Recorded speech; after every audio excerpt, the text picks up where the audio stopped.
indiwaat ab note confidentielle boo xamante ne daal ancien ministre bi di Birame Souleye Diop ñu jóg dénkoon ko énergie moo ko adressé woon premier ministre bi woon di Ousmane Sonko alors jëm ci ab document boo xamante ne indiwaat na débat mbir mi ndax loolu document day jox dëgg ki di Thierno Alassane Sall waa ana Jean Michel booba tey mu ngi ne pat waa ana léegi tey ki nga xamante ne moom moo di le premier ministre bi woon yëkkati woon loxoom ne ko defoo dara loolu la ñuy jéem a indi càmbar ko n'est-ce pas Cheikh Tidiane.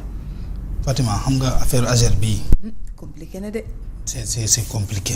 lettre bi moom junior yoon ne woon na ko fi yàgg na. ci groupe bi. moom itamit. inspecteur junior. dugal na. inspecteur junior. xaw ma journaliste la xaw ma lu mu doon. moom laa tuddee inspecteur junior. fu ne lay dugg. fu ne lay loqatee dossier. lettre confidentielle ba. xaw ma nag lu tax mu génn léegi parce que lettre bi yàgg na. yàgg na de. et depuis 2024 même la personne concernée niait le contenu de cette lettre là mooy Jean Michel. Jean Michel. l'a toujours nié. Il n'a jamais fait référence à cette lettre qui pourtant xam na contenu am. AGER xam nga léegi lan moo leerul mooy kan moo jël xaalis bi exactement. loolu rek moo ci des.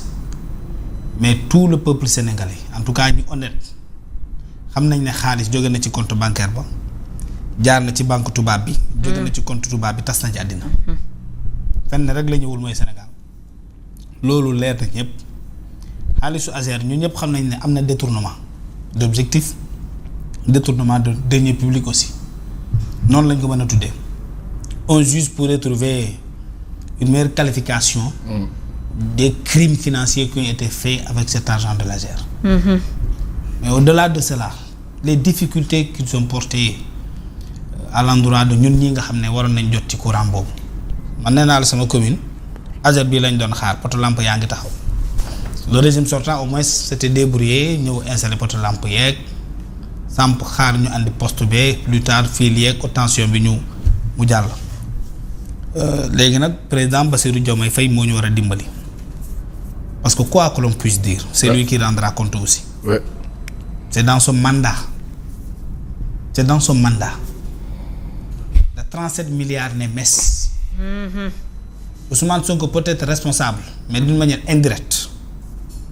Jean-Michel Sène mën na nekk responsable d'une manière indirecte koo ci mënta tudd mën na nekk mais le responsable moral. Le responsable politique c'est celui qui a un mandat c'est son excellence le président Bassirou Diomaye Diakhar Faye moo fi nekk na fexe ba leeral lii gis nga Diomaye bu leeralee lii il en sortira grand c'est de l'argent public moi Bassirou Diomaye Faye président du Sénégal j'exige que la lumière soit faite dans cette affaire-là mais dans son cas aussi il y a un silence qui devrait nous inquiéter hein. Attention Abdourahmane est venu depuis très longtemps ban audit nga dégg ne mu ngi koy def ci biir ministère am boobu personne ne l'entend parler de ça def na fi sorti il a tiré sur Ousmane Sonko attaqué na ko ci ay yeneen ci luy dem ci mbirum fonds politique mais loolu c'est 1,777 milliards bon Dieu Abdourahmane lu mu attaqué doon Ousmane Sonko di naan ay révélation la dem na bay laajaat waaye AGER 37 milliards la monsieur le ministre Abdourahmane Diouf waroon na leeral foofu waroon na taxaw war na ci taxaw parce que moom li mu jotoon wax moom mooy même bu fekkee ne ni lii leeragul en suspens dañuy wuti ji yeneen koppar ngir financer yeneen village ñun bëgguñu loolu rek mooy koppar bi nga xamante ne moo jógee ci allemand yi boobu ak bi Diomaye wuti woon waaw ñun loolu doy ñun lu ñu soxla mooy 37 milliards fu mu dugg parce que boobu moo ëpp village yi électrifié ñun lu ñu bëgg mooy yow mi nga xam ne dañ la doon tuumal dañ la doon accusé Ousmane taxaw na nee la Abdourahmane dañ la tudd ci dara yow nga ñëw hérité homme ministère boo xam ne am na lu toll nii 37 milliards boo xam ne nee na mes mais la question la posture bi ñuy xaar ci le ministre mooy mu fexe ba xamal nañ ne mu ngi ci dossier boobu wax si bu dee on doit aller à une enquête ñu dem ci enquête même si bon y a un communiqué qui a été fait là ils vont te le rappeler mais quand même nañu góorgóorlu ba xamal sénégalais yi ni 37 milliards yi nga xam ne génn na Thierno Alassane Sall ba tey kenn weddiwu ko jaar na ci compte tubaab ba xoose compte de ce compte là comme le dit tout le temps le président Lamine Gueye derrière chaque compte y a une figure. Wow. Y a un visage. Non. Y a véritablement y a un gérant du compte. Waaw. te on nous a cité des pays. dem nañu benn naan tel dëkk ci del dëkk une personne physique boobu tey war nañu mën a xam kan la ñun loolu la ñuy bëgg xam kan ak kan ñoo laale ci xaalis bi nga xam ne mooy xaalisu 37 milliards Azer bi. c'est ça que l'on demande on ne demande ni plus ni moins. billaahi ñun bëgguñ sax xam kan moo def ñun dañu bëgg a xam xaalis fan la dugg qui est responsable de la source bancaire au réceptionniste. kan moo joxe ordre yi kan moo nekkoon derrière qui a donné l'ordre de distribuer cet argent là. Oui. À des gens inconnus du Sénégal. À des pays étrangers du Sénégal.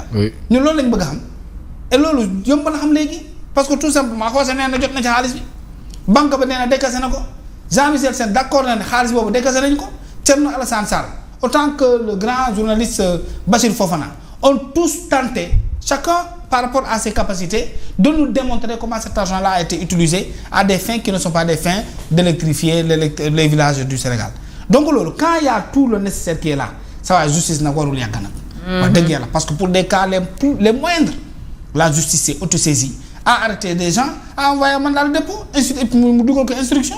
Farba Ngom dañuy xëy wax rek ñu jàpp topp après on est allé chercher mais fii yow li ngay woy yëpp y a tous ces éléments là. Ouais. C'est là où c'est bizarre li nga waroon enquête yëpp les éléments sont disponibles. Très bien. Les éléments d'enquête tout ça est disponible maanaam lu juge du soxla enquêteur di wuti feneen mu ngi fiy tegee boo lire le livre de Bassirou Fofana tu auras toutes les informations boo dégguloo Thierno Alassane Sall avec les documents qu'il a obtenus de la justice espagnole tu auras toute la documentation nécessaire xoosee ñëw na ba ci Sénégal fii dugg na fi dem na l'autre là xaw ma Seydou Kane il est là je pense pas qu'il soit hors du pays. Jean-Michel Sène ils sont là toutes les personnes concernées dans cette affaire là ñoom ñëpp ñoo ngi fi.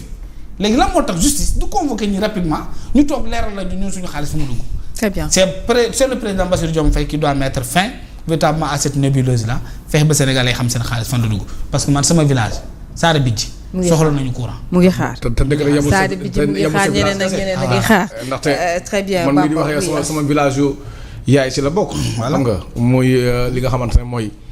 dëkk bi naan Pekes ak Cilmaxa Mbakol yooyu yëpp si la ñu war a bokk. voilà Pekes amul ko. non am na si côté yoo am na ci côté yoo xamante ne amuñu ay Cilmaxa Mbakol boo demee ba si biir dëkk bi mais xam nga Fatima. li créé polémique bi yëpp ba Sénégalais yi jàpp ne dossier Azer dañ ko war a leeral mooy Ousmane Sonko bi muy nekk premier ministre moom moo taxaw Dakar Arena yëkkati loxo Jean-Michel Sène ne deful dara affaire bi nekk benn étonnement maam jaaxal nit ñi ba nga xamante ne Jean-Michel fa mu taxaw dafa yëng il a fallu que Fadilou Keïta moo koy jël si foofu c'est-à-dire mel ne Ousmane Sonko moom dañ koo jox le pouvoir de juger les dossiers ou les gens Ousmane Sonko bi nga xamante ne moom ba muy opposé wu si dossier